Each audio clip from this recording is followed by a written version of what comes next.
Hi guys, மரவள்ளி கிழங்கு வச்சு ஒரு டேஸ்டான கேக் எப்படி செய்கிறதுன்னு பார்க்கலாம். ஃபஸ்ட்டு தேவையானதெல்லாம் ஆட் பண்ணிக்கலாம். நான் ஒரு பெரிய கிழங்கு நல்லா துருவி எடுத்துருக்கேன். அதை ஒரு பவுலில் ஆட் பண்ணிக்கிறேன். அது கூட ஒரு கப் ரோஸ்டட் ரவை சேர்த்துக்கிறேன். அதே கப்பில் ஒரு கப்புக்கு கொஞ்சம் அதிகமாக சுகர் சேர்த்துக்கிறேன். சுகர் 2 கப் சேர்த்துக்கோங்க. எனக்கு ஸ்வீட் மைல்டாக இருந்தால் தான் பிடிக்கும், அதனால கம்மியாக சேர்த்துக்கிறேன். நான் ஒரு கப் துருவன தேங்காய் அது நல்லா கோல்டன் ப்ரௌனாக வறுத்து வச்சுருக்கேன். அதையும் இது கூட சேர்த்துக்கிறேன். இது கூடவே கொஞ்சமாக நெய் சேர்த்துக்கிறேன். ஒரு 3 ஏலக்காவோட உள்ளே இருக்க விதை மட்டும் எடுத்திருக்கேன். அது டேஸ்ட்டை கொஞ்சம் அதிகப்படுத்த கொஞ்சமாக பிஞ்ச் ஆஃப் சால்ட் எல்லாத்தையும் போட்டு நல்லா கலந்துக்கிறேன்.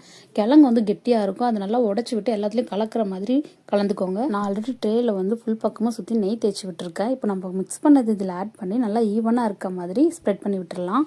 இதுக்கும் மேலே ஒரு லேயர் மாதிரி கீ ஆட் பண்ணுறேன்.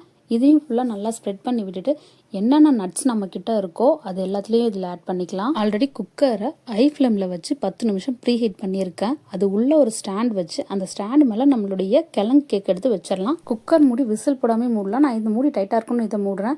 1 ஹவருக்கு லோ ஃப்ளேமில் வச்சுட்டு வேக வச்சோம்னா நம்மளுடைய கேக் ரெடி ஆகிடும். இதில் கீ ஆட் பண்ணியிருக்கிறதால செய்யும் போதே வாசனை சூப்பராக இருக்கும்.